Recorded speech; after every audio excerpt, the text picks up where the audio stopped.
박한용의 생활 현대사.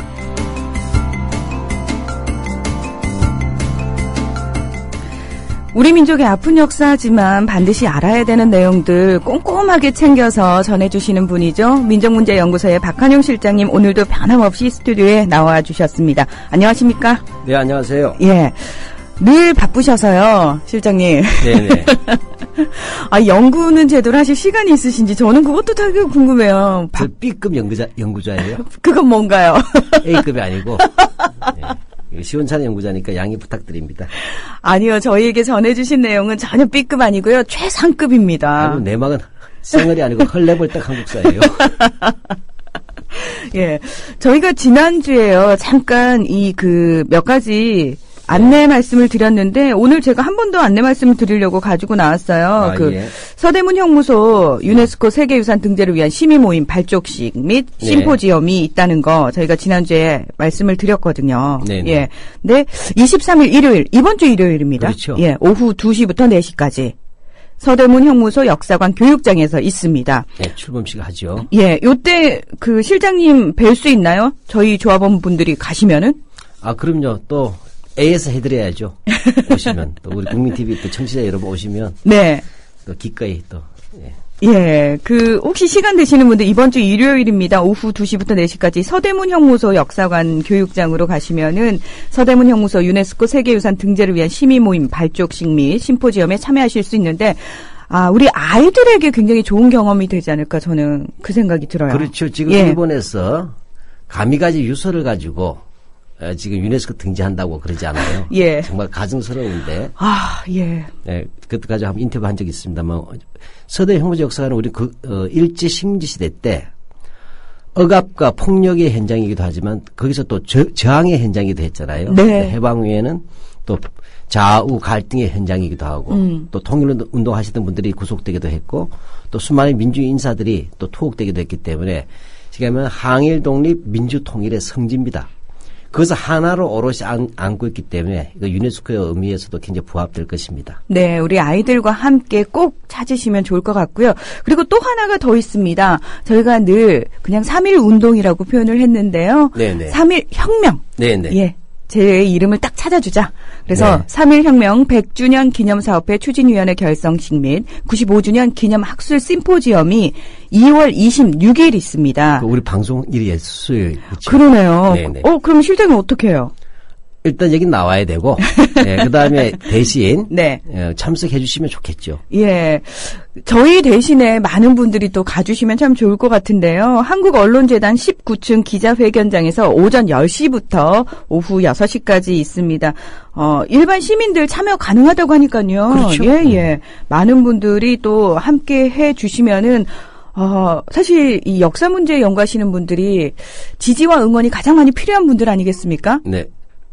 이거를 힌트를 드리는 거예요. 왜 3.1절 3.1 운동이라는 말이 있는데 갑자기 민족문제연구소뿐만 아니라 수많은 독립운동 단체들이 3.1 혁명이라고 제자리 찾아오자 하냐 할 때 왜 혁명이라는 말을 쓰니까 이걸 알아보시면 그날 오시면 잘 아실 수 있어요. 예, 저희 대신 많은 분들 함께 가주셔서 또 다녀오시고 나서 또 저희에게 정보 많이 알려주시면 참 감사하겠습니다. 저 실장님한테 되게 부끄러운 고백 하나 하자면요. 저 이제서야 민족문제연구소 회원 가입하고요. 고맙습니다. 눈물 납니다. 죄송해요. 감사드립니다. 지난주 방송 끝나고 제가 너무 죄책감에 시달리다가 빨리 할 수 있는 것부터 해야 되겠다라는 생각에. 고맙습니다. 예. 이 민족문제연구소의 회원이 되신다고 하는 것은 네. 시민 어떤 단체 회원이기도 하지만 제2의 독립운동을 하신다 이렇게 보시면 되겠어요. 고맙습니다. 그렇게 말씀해 주셔서. 우리 시대의 독립군이 되신 겁니다. 이제 조금 죄책감을 덜게 됐는데요. 고맙습니다. 예, 많은 분들 민족문제연구소 회원 가입하셔가지고요. 독립운동 그렇죠. 참여해 주시기 부탁드리겠습니다. 회원 가입하시면 인간관계가 달라져요.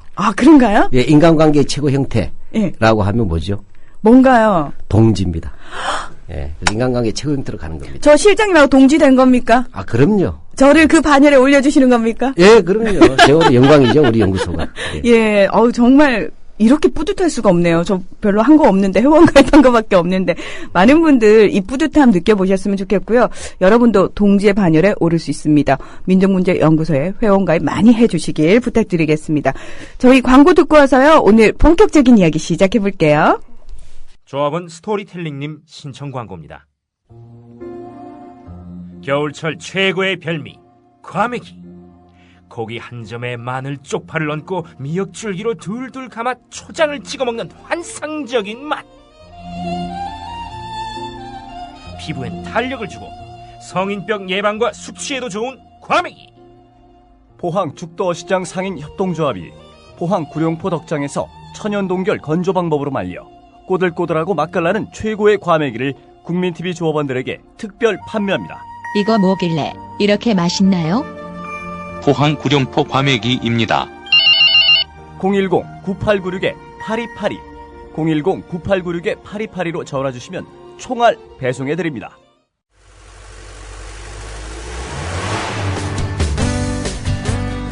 새로운 시작, 새로운 여행, 대한민국 투어.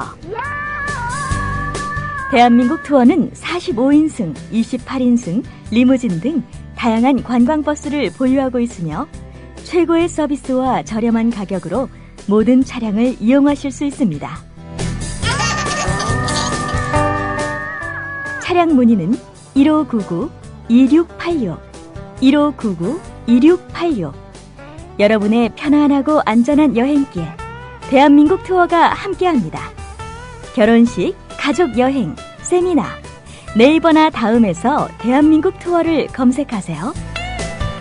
45인승 리무진, 일반 버스, 35인승 버스, 28인승 리무진, 25인승 버스.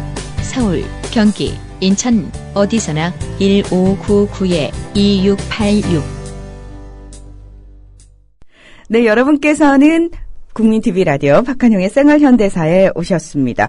아, 우리 콩덕님 뿌듯한 민무년 회원이고요. 동지입니다 하셨는데요. 동지들이 함께 만드는 방송입니다. 아, 이 동지란 말 너무 기분 좋아요. 예. 저희 저희 지난주에 시베리아 한인 억류자 얘기를 하다가요. 끝에 네네. 잠깐 남았어요. 그렇죠? 그렇죠. 예. 그래서 결과가 어떻게 됐는데 이런 질문이 있으셨을 거예요. 그렇죠. 이분들 명예회복은 됐는지 지금 어떻게 지내고 계신지 예. 네, 그 뒷이야기 궁금합니다. 간단하게 한번 정리를 해볼게요. 네. 잘 알다시피 시베리아 삭풍회를 검색하시면 나와요. 시베리아 삭풍회. 네, 예. 문제는 이제 이것이 바로 시베리아 억류자분들의 모임인데 안타깝게도 시민단체가 아니고 당사자분들이에요. 그러니까 90 가까운 고령들이신데, 예, 이분들이 이제 뭐냐면 큰 틀에서 강제동원 피해자지 않습니까? 네. 징병 포함이 됐어요. 그렇죠. 그래서, 예, 2003년도 6월 달에 일본 정부를 상대로 해서 큰 재판이 있었어요. 저 군인, 군속 생존자하고 유족 164명을 대표해서 이 고령의 피해자 2명이 참가하십니다. 시베리아 억류자. 피해자들 2분이 해서 일본 정부를 상대로 해서 시베리아 억류 기간 중에 우리 받지 못했던 미불임금 있죠. 네. 하고의 반환과 손해배상 등 17억 5천여만 원을 청구한 재판을 일본 동경에서 했어요. 아, 어떻게 됐나요? 기각됐죠. 아예 기각됐습니다. 엄밀히 하면 이것은 뭐냐면 러시아 정부가 줘야 되지만 일본 정부가 러시아에 대한 배상의 대신으로 인지를 남겨둬 버린 거잖아요. 그렇죠. 그래서 일본 정부가 책임을 질 수밖에 없는 사안이 된 거예요. 그때 상황이요. 일본의 묵인 하에 그렇게 된 거잖아요. 우리가 막말하면 팔아 넘긴 거죠. 그렇죠. 인신매매한 거죠. 그렇죠. 예, 전쟁의 책임을 남겨진 사람들을 써먹어라. 배상금 대신. 그렇죠.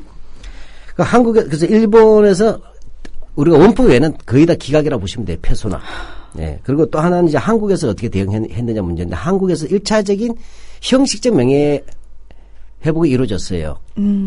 노무현 정부 때 강제동원 진상규명위원회가 있었어요. 네. 강제동원 피해 진상규명위원회인데 여기에서 뭐냐면 2005년도부터 6월 달부터 피해 신고를 받았어요. 강제동원 피해자들에 대해서. 이때 우리가 저래도 논란이 됐던 B씨급 전범하고 네. 시베리아 억류자. B씨급 전범 같은 경우는 친일파로 매도당하고 아. 시베리아 억류자는 빨개로 매도당하는 분들도 있었잖아요. 네. 이분에 대해서 이 위원회가 유일하게 이제 조사를 했어요. 그 결과 뭐냐면 이제 강제동원 피해자로 결정을 받았어요. 예, 그렇게 해서 이제 지원금이 지급이 됩니다. 그러나 이것은 한국 정부가 해야 될 최소한의 자기 의무잖아요. 자기 국민에 대한. 그렇죠. 원인 제공자는 어느 나라입니까? 일본이죠. 일본이잖아요. 그러니까 근데 저는 그 국민을 지켜주지 못한 정부도 그렇죠. 문제가 있는 거면 예. 국가가 없을 때 발생한 국가가 없어서 보호받지 못했기 때문에 그렇죠. 독립국가 만들어서 그분들에 대해서 책임을 이행해야 되는 게 국가의 존재 이유입니다. 당연하죠. 그래서 저는 일제 책임은 국가라고 생각을 해요. 예, 일본의 국가가 점령 국가죠. 네. 그런데 문제는 일본의 경우에는 하긴 해요. 2010년에 자기들이 버렸잖아요. 네. 예, 그때는 뭐 한국이나 훨씬 더 많은 일본인들이 그때 있었지 않습니까? 수십만 명이. 여기에 대해서 전후 강제 억류자에 대한 특별 조치법을 통과시켰어요. 그렇게 해서 억류 생존에 대한 보상을 실시했는데 또 누가 빠졌다? 또 혹시 한인들은 빠졌나요? 비스킬전법 똑같아요. 원폭 피해자하고 똑같이. 그렇게 해서 그냥 일본인 한국인 억류자들은 죄가 돼버립니다. 예. 좀 얘기하기 싫어졌어요. 그래서 뭐냐면 힘 이때 빠져서. 일본에 있는 시베리아 억류자 분들하고 네. 들이 뭐냐면 이런 얘기를 했어요. 뭐 방송에서 좀 이렇게 내밀한 얘기긴 한데 일단 그러면 우리라도 통과가 되고 만약 당신들이 오늘 자기들 같이 고통을 당했으니까. 네. 예. 일본에서 36만 명이 이제 끌려갔던 분들이 있단 말이죠. 이분들이 우리가 함께 돼야 되지만 그것이 함께 안 된다면 자기들이 받는 배상금이 있으면 네. 그 돈이 막대하잖아요. 그러면 한국인들 당신의 돈 넣은 어떤 지원 사업을 하겠다라고 했었어요.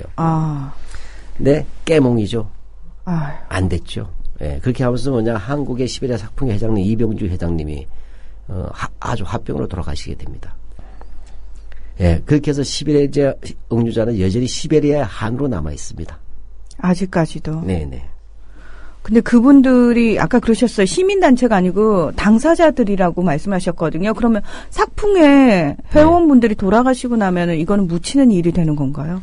그래서 한 5, 6년 전부터 네. 원래 민족문제연구소가 치는 문제만 하고 있지는 않아요. 어쨌든 한국 근현대사의 현안들, 특히 소외받은 역사들에 대한 어떤 그런 것들의 진실규명과 그분들에 대한 명예회복 문제가 있는데 다른 거 다 단체가 있어서 하고 있지만 B시급 전반하고 시베리아 억류자 문제는 그분들 하실 수가 없어요. 일본은 오히려 숫자도 많았으니까 잘 되는데 일본 피해자들의 도움을 받고 일본 시민단체의 도움을 받으면서 한국의 8, 90 고령분들이 일을 하고 있는 상황이라서 연구소에서 뭐 조직적으로 이렇게 하지 못하지만 네.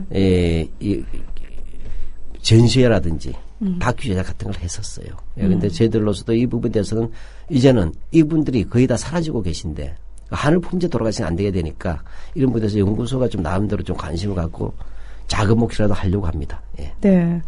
이 방송을 듣고 계신 우리 청취자분들도 끊임없이 잊지 말고 관심을 좀 보여주셔야 될 것 같고요.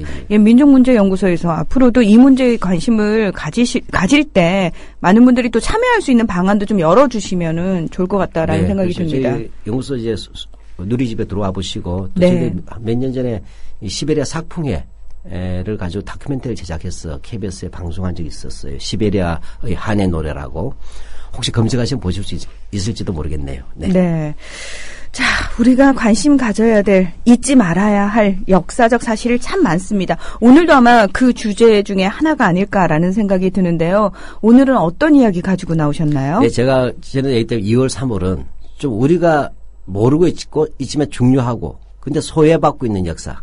그리고 현안인 역사들을 좀 알자. 공부도 중요하지만 눈앞에서 소외당하는 분들을 보고 우리가 외면하면서 역사를 얘기한다는 건 부끄러운 일일 거예요. 예, 그래서 오늘은 이중의 징용. 징용을 2번 당했다는 거죠. 예. 그다음에 3번의 망향. 사할린 한인의 한을 말한다라는 제목으로 시베리아 한인 문제. 시베리아 한인이 아니고 죄송합니다. 사할린 한인 문제. 에 대해서 얘기하려고 합니다. 사할린이라는 그 단어는요, 사할린 동포라는 이름으로 우리에게 어느 정도 익숙하긴 해요. 그렇죠. 예, 익숙하긴 하고 그 내용들을 알고 계신 분들도 꽤 계실 것 같은데 네. 사실은 현재 진행형인 역사지 않습니까? 그 사할린이라는 게 지금 네. 오히려 사할린은 이야기하지만 일본과 소련의 영토 분쟁 네. 이쪽으로 오히려 아는 분이 더 많고 사할린 한인 하게 되면 사할린에도 끌려갔겠지? 네, 그런 식으로요. 그리고 나서 그거 다 돌아왔잖아. 이렇게 됐을 거예요. 아니다. 이거죠, 오늘 그 이야기가. 그래서 저희가 알지 못했던, 그러니까 막연히 알고 있었던 사할린 동포들에 대한 이야기 제대로 그렇죠. 아는 시간이 되겠는데 네. 오늘은 또 손님도 함께 오셨어요. 예, 이거 진짜 훌륭하게 일하신 분은 모셔야 되니까. 네. 예. 오늘 초대 손님으로 사할린 희망 캠페인단 활동을 지금 하고 있는 지구촌 동포 연대, 영어로는 KIN이라고 하는데, 예, 그, 배덕호 대표가 오늘 나오셨어요. 예, 그래서 오늘 배덕호 대표 모시고 얘기했으면 좋겠어요. 안녕하십니까, 대표님? 네, 안녕하세요. 예. 사할린 희망 캠페인단, 예, 지구촌 동포연대. 어떤 일을 하는 곳인가요? 예. 뭐 쉽게 말씀드리면 해외판 민족문제연구소라고 말씀드릴 수 있을 것 같은데. 또 가분하게 말씀하시니까. 정말 훌륭한 곳이군요. 네. 예. 오늘 뭐 박한영 실장님도 나오셨으니까. 저희는 올해 한 15년째, 그러니까 15도를 맡고 있는 단체인데요. 네. 그 암흑기, 그러니까 일제강점기에 어쩔 수 없이 해외로 나갔던 우리 동포들의 문제를 중심으로 15년 동안 활동을 꾸준히 해왔습니다. 네. 아마 이제 일반 국민들은 별로 관심이 없는 부분일 수도 있고 아니면 끊임없이 말씀을 하셨는데도 귀담아 듣지 않았던 부분일 수도 있고요. 그래서 오늘 바로 넘어가기보다 우리 배 대표가 겸손하셔가지고 네. 그냥 지구촌 동포연대를 간단하게 했는데 조금 사실은 킨이나 지구촌 동포연대 몰라도 사업을 얘기하면 말해요. 우토로라든지 조선학교. 우토로. 왜 말씀 안 하시고 겸손하게 넘어가시는 거예요? 네. 뭐 간단히 좀 말씀드리면 사실은 일본의 그 제일동포 그 마을이 있는데 그게 이제 우토로 마을이라고 많이 들어보신 분들이 있을 거고요. 네. 이 마을도 1940년도에 후방 일본의 그 후방 기지 비행장 건설을 위해서 강제로 동원된 동포들이 60년 동안 살았던 마을인데 어느 날 갑자기 이제 강제 퇴거 위기에 처해서 우리 많은 국민들이 이렇게 함께 했던 후원을 해서 그 마을을 지켜낼 수 있었던 그런 활동들을 한국에서 모금 운동을 통해 가지고 네. 그래서 좀 전달한 적이 있고요. 그리고 지금은 이제 표본을 되찾았습니다. 강제 퇴거 위기에서는 완전히 벗어났고 큰일 하셨죠. 예. 또 하나는 일본에 잘 아시지만 우리 해방 이후에 고국으로 돌아갈 꿈을 안고 많은 동포들이 60만 명이 남았었는데 이분들 사실은 우리 말을 알아야 되잖아요. 네. 그런데 이제 그 교육받을 공간도 없고 그래서 어렵게 이렇게 동포들이 스스로 지켜왔던 그런 조선학교 문제가 이제 일본 땅에서 계속 지금도 벌어지고 있고. 제트케 들어보셨죠? 그렇죠. 그래서 그 학교를 어느 날 이제 도쿄 같은 경우는 거기도 이제 토지를 내놔라 갑자기. 네. 도쿄도의 이시하라 신따로 도지사가. 그래서 그 소송 토지를 아이들이 이제 60명이 다니는 학교를 갑자기 내놓으라 하니까 방법이 없었죠. 그래서 한국에서도 많은 뜻 있는 전국에 있는 많은 분들이 뜻을 함께 해주셔가지고 그 학교를 좀 지켜낼 수 있었던 적이 있습니다. 그런 활동들을 좀 전개를 했고 또 한편 한국에 이제 우리 중국 동포들도 많이 들어와서 이제 살고 계신데 이분들 열악한 처지가 참 마음 아픕니다. 네. 그래서 92년 한중 수교가 됐고 그 이후에 한국 생활을 하는 많은 분들이 참 고초가 많아요. 또 그래서 그런 분들의 권익 문제 관련해서도 지금 꾸준히 활동을 하고 있습니다. 네. 정말 다양한 활동들 저희 대신에 해주셔서 너무 감사하다는 말씀부터 드리고요. 저희가 좀 더 적극적으로 관심을 가지고 참여를 하겠다라는 약속 드리겠습니다. 네.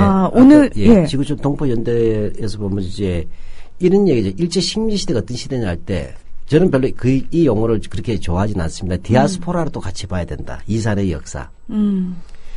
일제 말기에 연변 만주에 살았던 그 당시 조선인이라고 불렀죠. 200만 명이 넘습니다.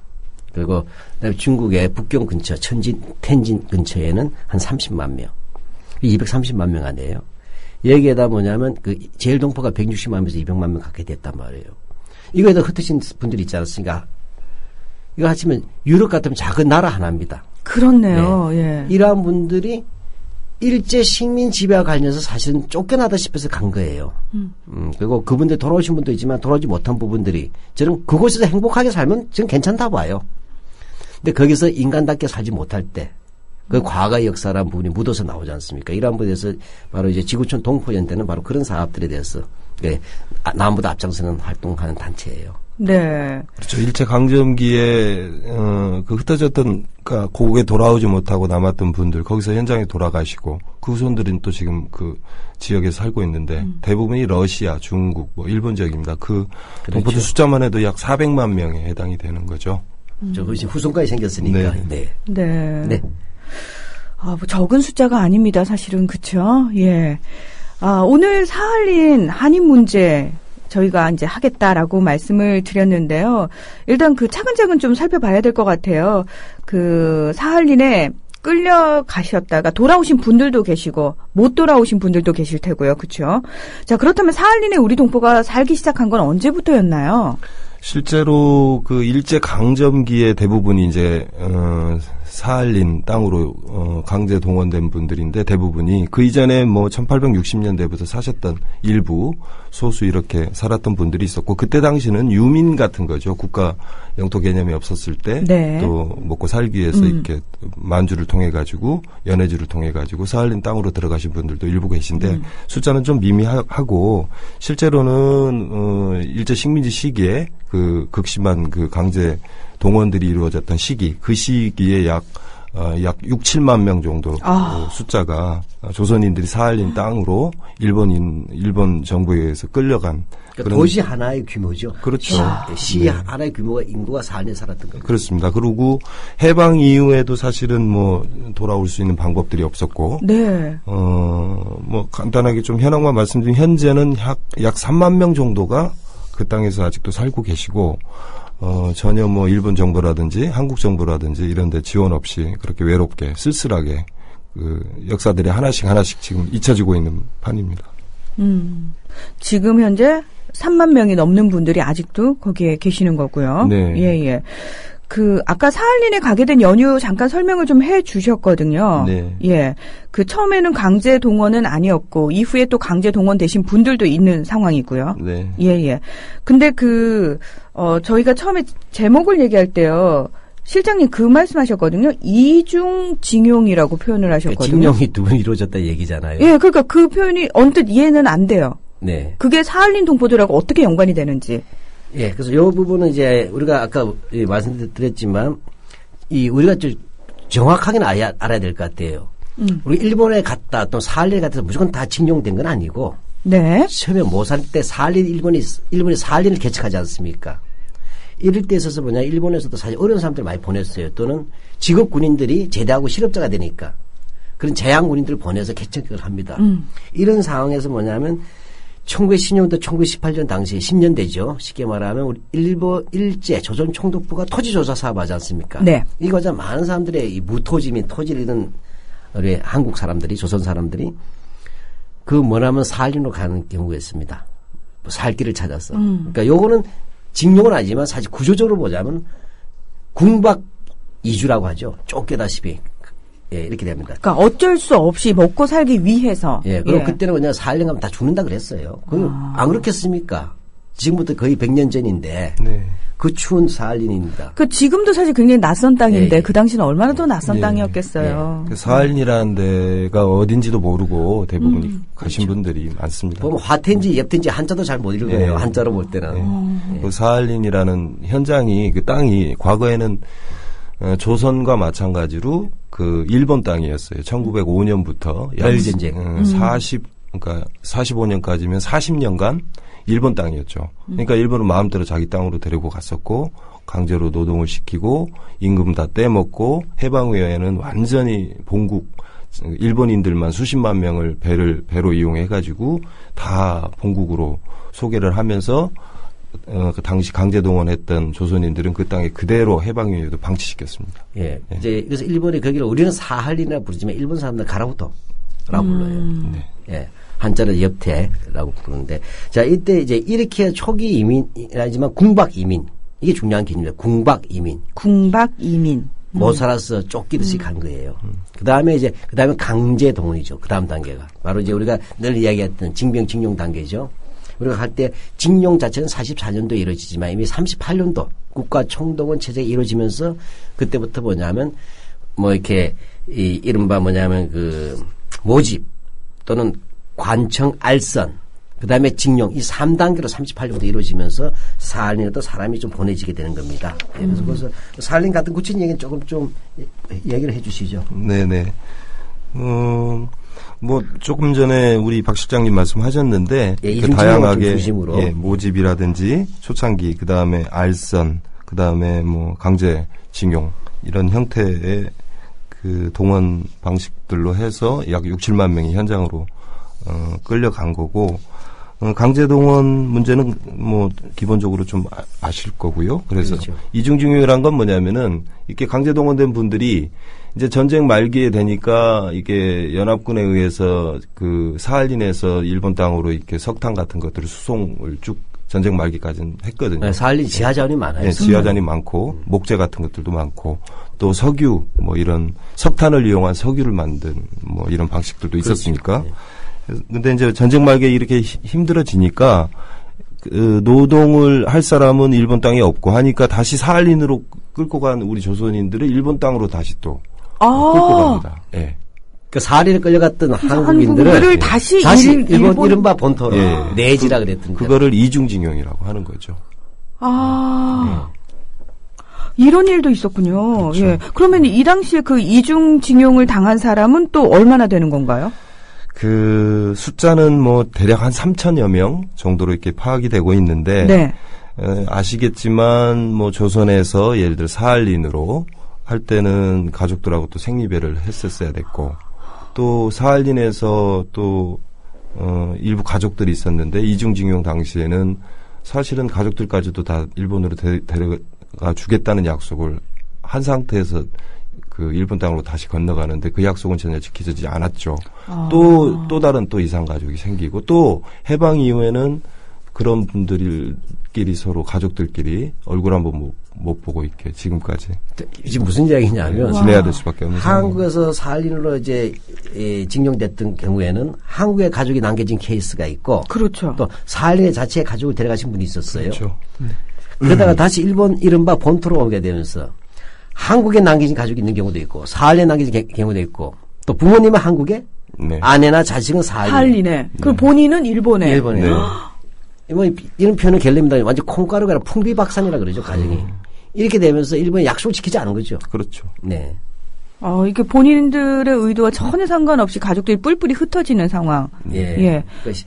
참 보면 사할린에 있던 탄광들을 자기들이 개발을 한다고 동원했다가 미군 함정하고 그다음에 미군 전투기가들이 영공하고 영해를 지배해버리니까 폐쇄해버리는 게 탄광을. 하고는 일본으로 옮겨와서 이제 후쿠시마죠. 네. 후쿠오카. 네. 인데 이바라기, 나가사키 인들 간 거죠. 그러니까 4기엔 26개 탄광이라 그랬죠. 뭐 훨씬 더 많죠. 훨씬 더 많죠. 조사된 것만 됐다는 얘기죠. 네. 네. 그 아까 잠깐 표현 중에 일본이 약속을 했다가 지키지 않았다라는 표현을 했거든요. 그러니까 약속을 했다가라는 표현에서 제가 얼핏 드는 게 한국인 왜 BC급 전범 이야기 다룰 때요. 네. 포로 감시원이라는 이름으로 모집을 했고 대우를 잘해주겠다라고 약속을 했지만 그 약속이 전혀 지켜지지 않았던 것처럼 아마 사할린에 있는 동포들을 일본으로 데려갈 때도 이런 식의 형태로 데려가겠구나라는 생각이 얼핏 드는데 그렇죠. 그런 형태였나요? 그렇죠. 이거 왜냐하면 이제 이 징용할 때는 법에 의해서 규정이 됩니다. 원칙적으로는. 그렇게 되니까 원래는 이제 국민 노무 징용령에 따라자면 2년이에요. 2년. 기간이. 계약 기간이 그다음에 2년. 월급을 줘야죠. 근데 어떻게 합니까? 뭐 일반적 케이스에도 사할린도 예외는 아니었으니까 이 끌고 가신 다음에 2년이 지나면 돌려보내야 되는데 인력이 부족하지 않습니까? 수급이 안 되니까. 네. 묶어두는 거예요. 근데 그래서 뭐냐면 이게 일반 회사가 아니라 그 강제 노동에 가까웠어요. 조센증은 때려야 된다. 그 너무 그 지침서가 있으면 조센증은 게으르고 거짓말을 잘한다. 따라서 먼저 조센증은 때려야 된다. 말보다 이게 실제 노무 지침서가 나와 있어요. 저도 직접 확인했고.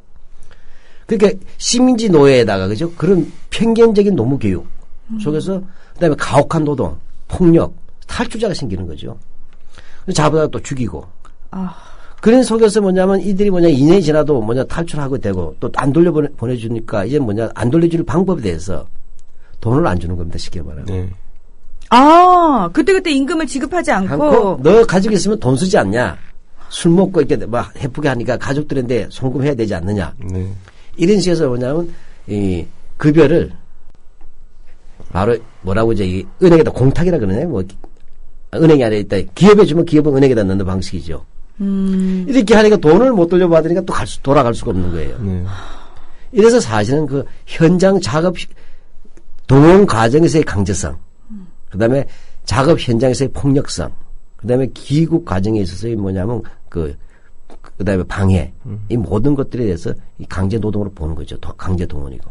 그러면 그 당시에요, 이 끌려가셨던 분들이 이렇게 노동 착취를 당하면서 받지 못한 임금 네. 얼마나 될까요? 그 요즘 돈으로 환산이 가능한가요? 그런 기록이 남아있긴 한가요? 대략 환산치가 있습니다. 그래서 너무 억울한 분들이기 때문에, 그러니까 말하자면 일제 식민지 때 강제 동원됐고 또 그 부분에 대한 배상이 전혀 이루어지지 못한 분들이죠. 왜? 현장에 러시아 땅에 살 수밖에 없었기 때문에 네네. 지금까지. 또 하나는 전후에 그 방치했던 책임들이 여전히 남아 있는 거고요. 그 임금 관련된 거는 두 가지 정도로 이제 크게 보면은 두 가지인데, 하나는 우편저금이라는 겁니다. 네. 아까 말씀하셨지만 박 실장님이 도망가지 못하게 잡아두기 위해서 여러 전쟁 시기였기 때문에 여러 항목들을 만들어 가지고 갈취해가고, 사실 돌려받지 못했죠. 지금까지도. 액수만 해도 우편저금 일본 정부가 밝힌 것만 해도 당시에 일본 돈으로 우편저금만 1억 8천만 엔. 8,700만 원. 예. 그 다음에, 간이 예금 같은 것만 해도 약 8천만 엔. 구자로 쓰면은, 구자 수로 하면은 우편저금 약 59만 계좌. 그 다음에 간이 예금 것만 해도 약 22만 계좌. 해서 80만 계좌입니다. 현재 가치로 치면 약 6조 원이 넘습니다. 이렇게 구체적으로 파악이 가능하다면 그거는 일본 의정성에서 밝힌 거예요. 밝힌 겁니다. 그러면 지금이라도 돌려받을 수 있는 거 아닌가요? 이 근거가 있으니까. 돌려받아야 되는 거죠. 왜냐하면 이거는 노동에 대한 거잖아요. 정당한 대가죠. 그렇죠. 정당한 대가인데 1965년 청구권하고도 관계가 없는 거예요. 네, 관계가 없죠.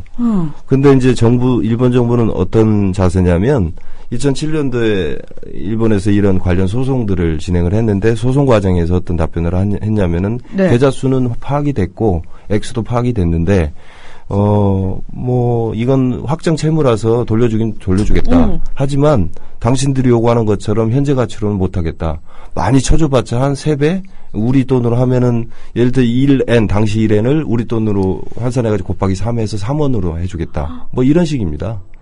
그러니까 이건 얼토당토 안 한 거죠. 그리고 과거에 그 예금 증서를 가지고 있던 분들이 이미 다 돌아가셨어요. 현장에서 다 돌아가셨단 말이에요. 왜? 고국의 고향 땅에 올 수 없었기 때문에. 살 일이 계속 있었잖아요. 그렇죠. 그 사람들을 대상으로 해서 지금 자기들이 이렇게 예금 증서 같은 걸 다 총액도 밝히고 액수도 밝히고 하는데도 재판 과정에서는 곱하기 3 해주겠다. 곱하기 5 해주겠다. 이런 양심이 요 정도니 이거 볼일 다 봤죠. 기억나시죠? 전에 후지코시 근로정지단 할머님들. 네. 그 커피값 정도로 돌려받았잖아요. 그래서 그걸 도로다 이렇게. 네, 다시 반환했죠. 우리가 못 받겠다. 예. 그걸 생각하시면 이해가 되는 거예요. 예. 그러니까 그러니까 자료는 있는 거예요. 그러니까 그 정확한 자료를 가지고 있는 거잖아요. 일본 있습니다. 정부가. 예. 근데 명부 공개를 하지 않는 거예요. 왜요? 그 알다가도 모를 일이죠. 예. 그러니까 어쨌든 일본 정부나 일본 국회에서도 그런 답변들을 과거에 정확하게 한 적이 있고, 근데 이제 살아있는 사람들이 없고 그 증서 원부를 가지고 오면 곱하기 3해서 쳐줘서 당신들에 줄 텐데 한꺼번에는 그렇게는 못하겠다 이런 겁니다. 지금 제가 볼 때는 일본 정부가 사실은 3배 정도로 하면 싼 거죠. 말도 안 되는 말도 안 되는 거죠. 일단 사실 그것은 우리가 반발할 수밖에 없는 내용이에요. 피해자들도 그렇지 않습니까? 강제 노동에 있다가 그 세월을 생각하면. 그렇죠. 근데 실제 이 이유는 뭐냐면 이것이 만일에 아까 말씀드렸지만 이제 우편 예금. 예, 또 우편저금. 간이보험이라고 했죠. 간이보험. 보험인데 강제예요. 쉽게 간이보험은 우리가 보험액수가 우리가 최소한 그래도 내려면 10,000원 이상 내야 되잖아요. 근데 그때 1원도 내게 하는 것이 간이보험이에요. 근데 이게 사실 강제였어요. 간이보험은. 그래서 집집마다 보면 보험 증서가 있는 게 간이보험이에요. 저 어릴 때 모든 집이 다 있었어요. 아주 가난한 영세 농가까지도 그 돈을 그걸 내게서 만든 게 간이보험 제도예요. 예. 실제로 증언에 의하면 이거는 한두 가지 이렇게 거론되는 건 아무것도 아니고요. 네. 10가지, 20가지 각종 이유를 들어가지고 이름을 붙여가지고 다 갈취갔던 겁니다. 지금 그런 말씀 하신 분들이 많아요. 우편저금, 간이 예금만 해도 우리 돈으로 약 6, 7조 원 되는 액수에 달하는데 나머지 돈은 또 어느 정도 되는지 모르는 거죠.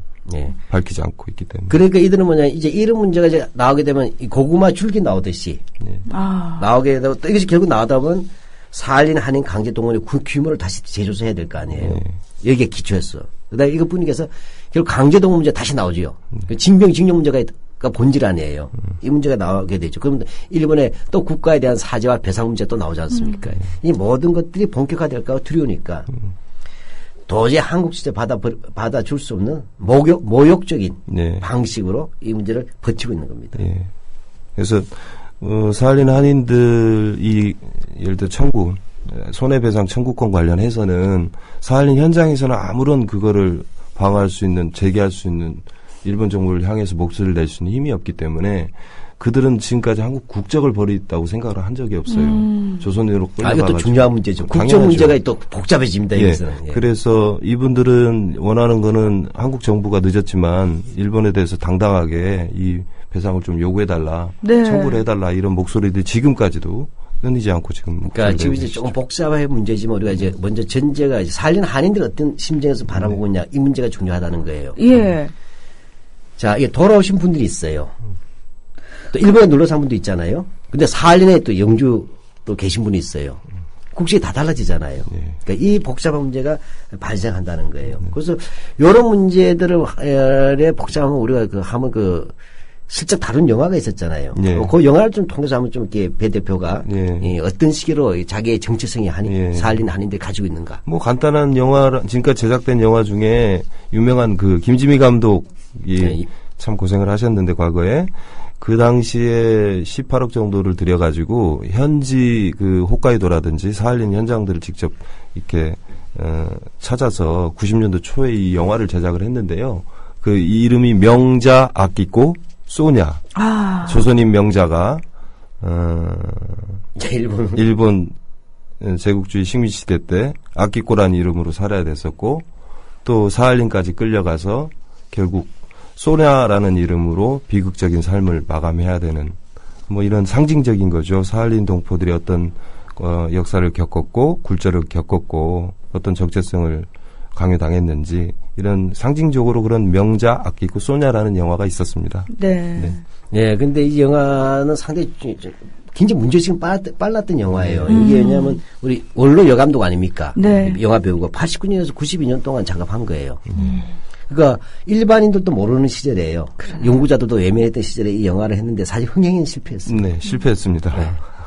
근데 이 부분에서도 저는 알고 싶었던 게 한 여성의 삶을 통해서 식민지라든지 분단이라는 게 어떻게 한 여성의 고난이 가냐, 특히 사할린 한인이나 이렇게 나왔어요. 근데 여기서 이제 국적 문제를 직접 다루지는 않지만 이 당시에나 지금도 마찬가지지만 상당수의 사할린 이제 피해자들이죠. 이 경우에는 자, 이게 소련 국주로 남아야 될지, 또 일본의 책임을 묻는다면 또 일본 국적일 수도 있어요. 그 당시로서는 식민지 시기에는 우리로서는 동의하지 수 없더라고요. 그다음에 또 분단이 돼 있잖아요. 네. 북한으로 가야 될지 남아갈지 이런 부분이 있어요. 그때 북한에서 상당히 좀 적극적이었죠. 네, 그렇게 북한 국적 취득을 해서 북한 국적 취득한 사람도 있지만 대부분은 어땠어요? 대부분은 고향이 남쪽입니다. 그러니까 경상도가 어떤 통계 보면 약 경상도 지역에 있는 출신자들이 약 70%에 이를 만큼 대부분이 사할린 한인 지금 동포들은 대부분이 남쪽 출신이라고 생각을 하시면 될 것 같고 그래서 더 고향 땅에 가고 싶었고 또 해방이 되면 언제 우리를 데려갈 배가 오겠거니 해서 각 항구마다 인파들이 넘쳐났었던 그런 게 명자 아끼고 소냐 영상에 다 나와 있습니다.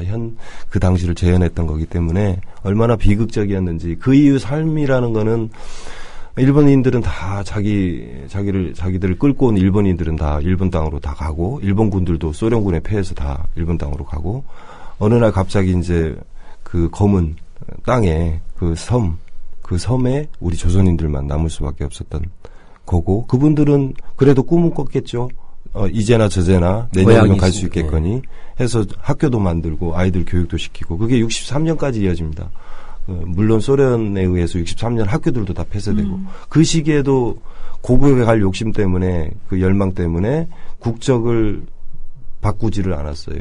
그 무국적자로 계속 산 거고 80년대까지만 해도 무국적자가 약 4,000명에 이를 만큼 그런 열망들이 강한 땅이었죠. 그 우리가 볼 때는 80년대라면 해방된 지 35년이 지났잖아요. 예. 그런데도 고향이 가겠다. 네. 국제 없이 살았다는 게 얼마나 힘든지 아시잖아요. 그렇죠. 예. 소비에트 러시아 아래서. 그러니까 남에 대한 반동도 아닌데. 남의 나라에서 그 나라 국적을 취득하지 않고 산다는 것 자체가 삶에 있어서 엄청난 제약이 있을 수밖에 없고. 인권으로 치면 그런 반인권적인 상황들이 세상에 어디 있습니까? 국적 없이 그렇게 사는 사람들이. 네. 당시 뭐 소련 땅에 남겨진 사람들, 우리 정부나 일본 정부 누가 책임을 졌나요? 오로지 자기들이 이제 자식들 키우고 버텨내고 살아야 되는 건데. 우리 입장에서 보면 적성국가 주민인 거예요. 이게. 당시 무국적자라는 조건이란 건 얼마나 혹독했냐면 이 지방에서 사할린 땅이지만 이 사할린 땅 한 지역에서 다른 지역으로 이동도 못했고 자식들 교육도 못 시켰고 이런 상황이었습니다. 그러니까 그 상황에서 냉전 체제 하에서는 그 삶이 얼마나 더 고달팠을까 네, 그렇죠. 싶어서 예.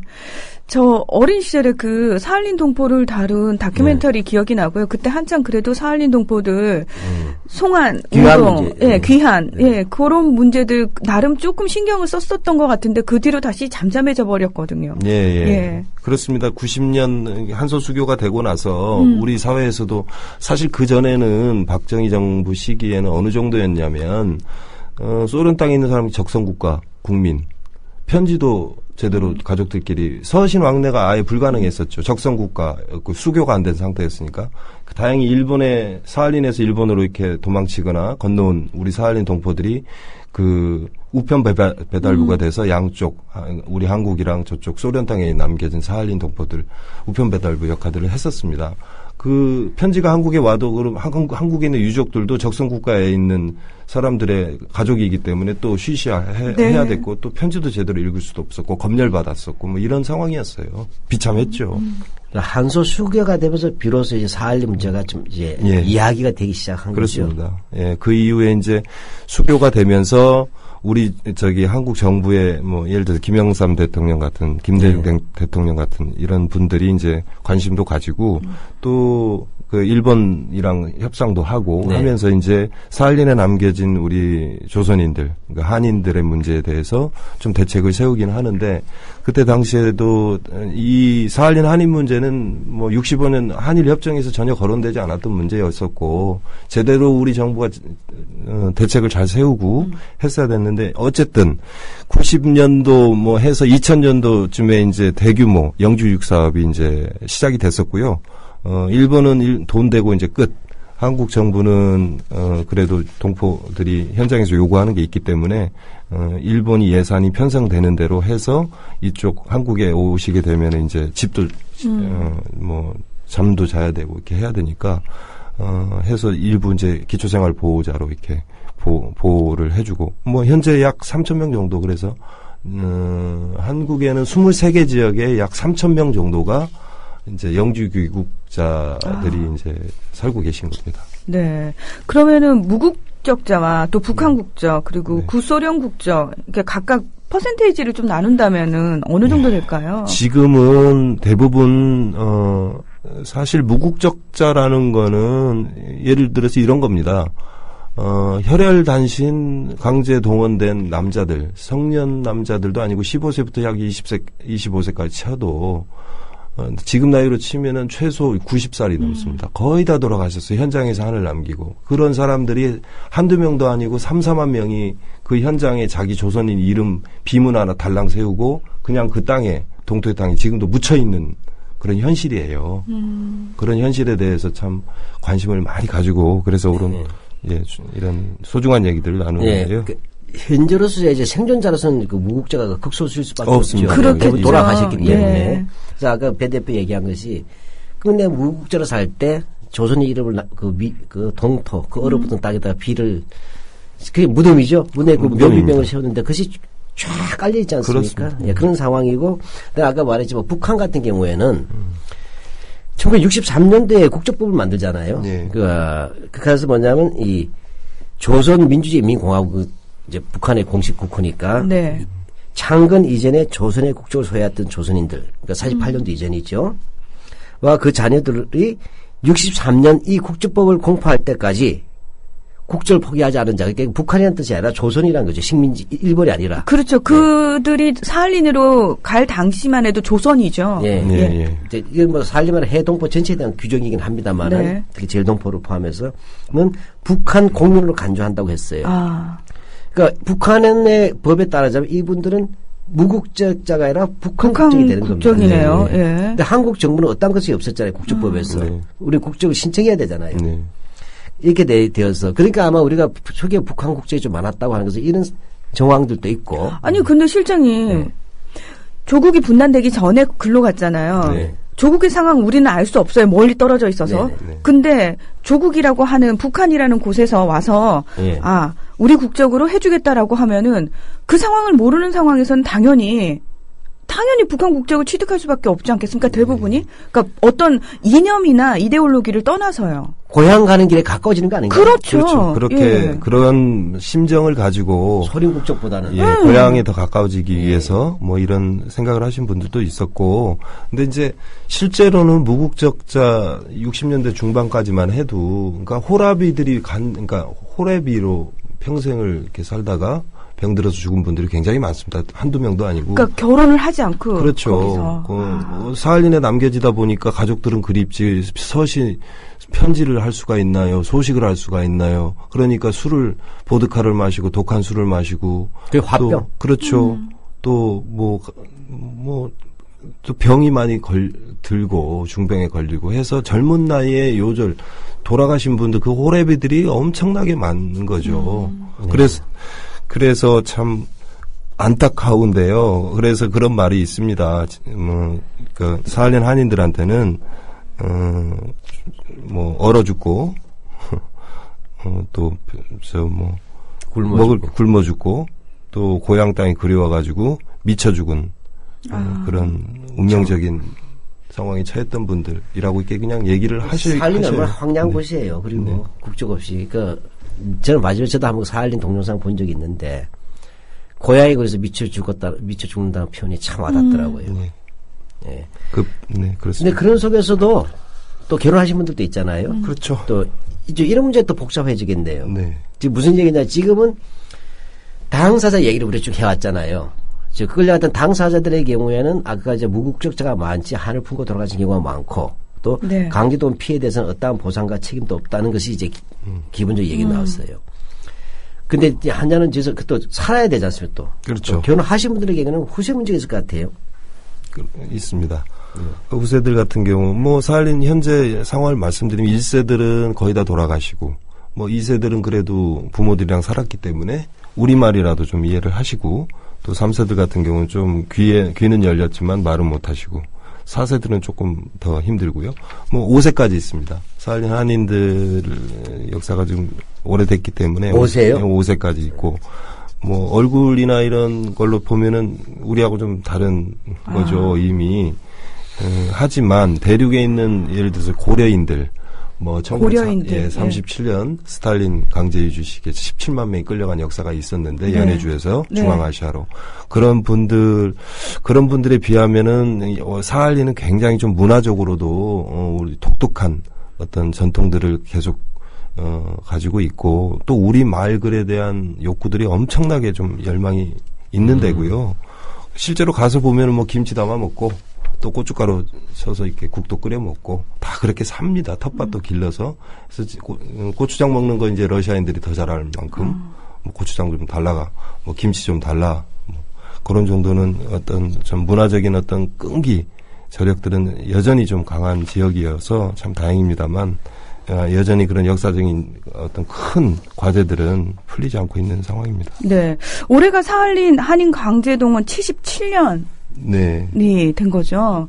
그렇습니다. 예. 그럼 거의 1세들 당사자분들 중에 생존해 계신 분들은 예.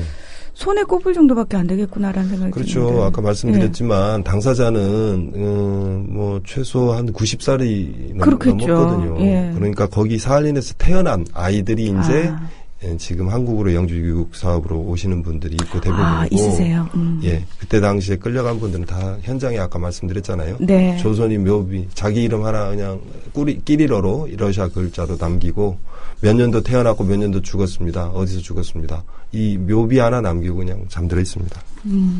결국 그러면 이제 우리가 흔히 말하는 사할린 한인 1세 그죠? 와 유족들 이제를 포함한 3만 명 정도가 지금 사할린에 살고 있다는 얘기잖아요. 네. 살고 있고. 근데 아까 말했지만 이 귀국 사업 있잖아요. 네. 이건 한국, 일본 정부가 같이 하잖아요. 그렇죠. 영주 귀국 사업으로 이제 2012년 말에 약 4천 명이 돌아오면서부터 예. 이제 국내로 들어오고 있었지 않습니까? 네. 예, 근데 이거 조금 설명해 주셔야 될 것 같아요. 왜냐하면 영주 귀국에서 한국어 하는데 일본 정부가 또 뭐 되게 좋은 일 하는 것 같단 말이에요. 네. 어찌된 영문인지. 예. 그 과정에서 그렇죠. 영주육 사업 아까 얼핏 좀 말씀드렸지만 대규모 영주육 사업 시작된 거는 2000년입니다. 2000년에 안산 사할린 고향마을 정착존이 지금도 있죠. 예, 있습니다. 약 800여 분 지금도 살고 계신데 당시 한일 정부 간에 협의를 해서 영주 귀국 조건 대상 조건들을 만들고 해서 2000년에 대규모로 약 1000명, 그 다음에 2007년, 2008년, 2009년, 7년 지나서 또 몇백 명씩 들어오시게 됐습니다. 근데 이제 조건이라는 게 뭐냐면 초창기에는 일본 정부가 약속을 한 거죠. 사할린 한인 문제 우리는 법적인 책임을 넘어서 정치적인 도의적인 책임까지 도의적 해야 책임 된다. 유명한 그 얘기를 했고 사할린 동포들한테도 현장에 있는 사람들한테도 다 약속을 했습니다. 그래 우리가 당신들 요구사항 다 들어주겠다 해서 처음에 이제 고향 땅에 가고 싶은 분들한테는 한일 간에 이제 정부 간에 협의를 해서 일본 정부가 돈을 일본 적십자사에 주면은 일본 적십자사는 한국 적십자사로 돈을 줘서 한국 적십자사가 영주 귀국 사업 선정을 해서 대상자를 선정을 해서 한국으로 데려옵니다. 근데 처음에는 그 아파트까지 다 지어주기로 약속을 했던 거죠. 네. 그래서 안산 사할린 고향마을은 일본 정부가 진 거죠. 그럼 그대로 계속 했었어야죠. 자기들 책임이 있으니까. 네. 오고 싶어하는 사람들이 있는 한 자기들이 집도 지어주고 또 돌아와서 그들이 생활할 수 있도록 고국에서 끝까지 책임을 져야 되는 거죠. 전후에 방치한 책임이라는 게 그런 거고 식민지시대 강제 동원으로 끌고 간 책임이라는 게 그런 거죠. 마땅히 그렇게 해줬어야 되는데 그 이후부터는 핑계를 대기 시작합니다. 예산이 없습니다. 기억나시잖아요. 국가가 세금이 어디서 작년도 대선 때 재작년인가요? 예산이 없고 우리는 이제 그 이후부터는 아주 변질을 하는데 우리는 책임이 없습니다. 또 우리는 65년도에 그 문제를 당신 정부랑 합의했지 않습니까? 이런 아주 얼토당토하는 논리를 막 들이대면서 또 예산 핑계를 대면서 이제는 거의 지금 어느 정도냐면 비행기 표값 대주고 네. 일본 정부입니다. 네. 비행기 표값 대주고 한국에 와서 3개월 동안 살 수 있는 생필품 대주면 끝입니다. 그러면 정착 비용이라든지 주거지라든지 이런 그건 부분에서 우리 정부가 지금 다 하고 있습니까? 해야 되는 거죠. 특히 말하면 난민에 대한 예행사 책임 비슷한 것 같아요. 네. 예. 그러니까 결과적으로 뭐냐면 전쟁이 끝났을 때 이 기국전타가 돌아가지 못한 거잖아요. 네. 예, 그때 40년도 59년까지 일본은 약 13년 동안 30여만 명이 본국으로 돌아갔어요. 근데 이 한국인 그다음에 조선인이 불렀던 이쪽만 못 들어간 거죠. 여기에 대한 책임을 일본이 이행해야 되는 거죠. 예. 근데 그게 안 되고 있다는 것입니다. 금방 말씀하셨지만 전쟁이 끝나고 46년도에 일본은 소련이랑 물론 미국을 대리한 거죠. 미국이 소련이랑 한 거지만 일본은 아주 긴밀하게 준비를 해가지고 미국을 등에 업고 해서 소련이랑 협상해서 46년에 협정을 맺어가지고 59년까지 30만 명을 자국 일본인들은 다 일본 땅으로 데리고 갔어요. 네. 그 시기에 조선인들도 역시 꿈을 꾸긴 했지만 자기들 데려갈 귀국선은 끝내오지 않았던 거고. 네, 그렇습니다. 고향이 그리워서 미쳤다라는 표현 있잖아요. 그게 계속 이제 뇌리에 좀 남아있는데, 그 사할린이라는 곳에 우리 배 대표님은 몇 번이나 다녀오셨나요? 저는 한 20번 정도 다녀왔습니다. 저희가 그냥 이름 자체가요, 굉장히 먼 곳이구나라는 느낌은 있는데, 실제로 어느 정도 거리에 있는 곳이고. 거리는 가깝죠. 사할린이라는 데가 지도상으로는 연해주 있죠? 네. 연해주 동쪽에 그다음에 또 일본 블라디보스토크 호카이도 북쪽에 아. 호카이도 북쪽 40km. 연해주 쪽에서 보면은 가까운 데는 한 8km 정도 되는 그런 섬입니다. 섬. 완전한 섬. 예, 옛날에는 제정 러시아 시기에는 그 죄수들을 한번 거기로 죄수들을 보내는 유영지였어요. 유영지. 그래서 한번 가면 살아나올 수 없는. 그 기후라든지 뭐 네. 어떤 자연 환경이라든지 이런 네. 거는 어떤가요, 사할리님? 그러니까 말씀드리면은 1년의 반절을 겨울이라고 생각하시면 됩니다. 아. 약 11월부터 뭐 그 다음 해 4월까지 이렇게 한 7개월간 겨울. 나머지는 뭐 봄, 여름이라고 생각하시면 되고요. 그 연해주라고 하니까 겨울이라고 해도 정말 우리의 겨울과는 다르게 혹독한 겨울 같다라는 느낌이 들거든요. 얼핏. 예. 춥죠. 사할린 땅. 그래서 사할린 뭐 땅에서 저도 뭐 가서 20번 갔다 왔지만 네. 북위 50도 정도 가면은 약 영하 30도 정도 이렇게 내려가는 경우가 허다하고 극한 온도죠. 예, 그렇습니다. 사실 아까 남쪽 지방에 사시던 분들이 많이 갔다라고 표현을 했거든요. 네. 유독 따뜻한 곳인데 우리나라 전체로 봐도 네. 그곳에 사시던 분들이 그 혹독한 땅에 갔으니 얼마나 더 고국이 그립고 조국으로 돌아오고 싶었을까라는 그렇죠. 마음이 참 드는데 네. 그럼 지금 거기 이제 남아 계신 우리 동포들의 생활상은 어떤가요? 아시지 않습니까? 얼마나 부지런한 민족이에요. 진짜 부지런한 민족이죠. 러시아인들은 지금은 뭐 러시아인들한테 보드카 한 병은 술 망탕 이런 분들한테는 옆집 이웃들이 있을 거 아니에요? 그러니까 러시아인들하고 잘 지내왔어요. 그래도 뭐 물론 보이지 않는 차별들은 있었겠지만 잘 슬기롭게 잘 개척을 해왔는데 네. 뭐 그 추위라는 조건도 있고 또 겨울에 눈이 많이 오면은 사실 밖으로 나갈 수가 없어요. 그러니까 텃밭에서 무 기르고 배추 기르고 해가지고 소금에 절여서 겨울을 견디고 뭐 이렇게 부지런하게 사셨고 또 그만큼 자식 교육열도 높았고 그래서 뭐 러시아에서는 거의 최고죠. 거의 뭐 교육열도 마찬가지고 또 지금 상황 말씀드리면은 전 세계 어느 지역보다도 우리 말글에 대한 욕구들이 강하고 문화에 대한 욕구들이 굉장히 강한 지역이에요. 잘 보존을 했어요. 그만큼 혹독한 조건이었고 차별을 받았던 또 러시아 내에서도 고립된 곳 아닙니까? 그렇죠.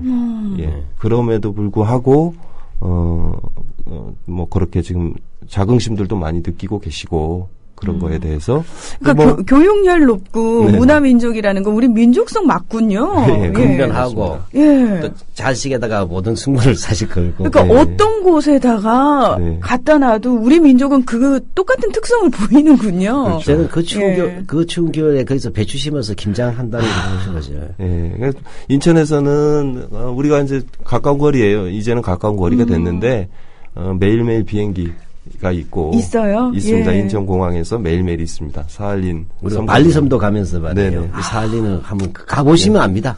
한 저도 3시간 잘 못 가봤지만 3시간 정도 비행기 타면 갔다 얘기 들으면 가보면 사할린 한인 문제가 뭔지 네.